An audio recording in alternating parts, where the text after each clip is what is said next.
नमस्कार मित्रांनो, मुद्द्याचं बोला या यूट्यूब चॅनलमध्ये तुमच्या सर्वांचं हार्दिक स्वागत. उद्या पेडगाव येथे हिंद केसरी मैदान पार पडणार आहे आणि या मैदानाची सर्वांनाच उत्सुकता आहे.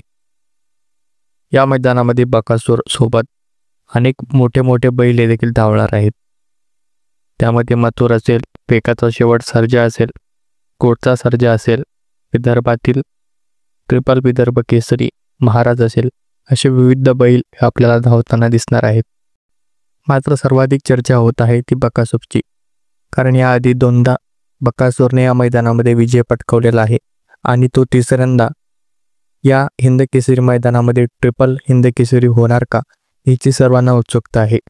मात्र उद्या बकासूरचं जिंकणं हे थोडं अवघड मानलं जातं, कारण बकासूरचा जो काही गट क्रमांक आलेला आहे तर तो 88 आहे आणि त्याला या गट क्रमांकासाठी फार वेळ जाणार आहे. 1 किंवा 2 वाजेपर्यंत त्याला धावण्यासाठी वाट पाहावी लागेल व त्याच्यानंतर जर तो गट पास झाला तर लगेच सेमीफायनलसाठी त्याला तयार करावा लागेल. म्हणजेच त्याला खूप कमी कालावधी मिळेल सेमीफायनलसाठी.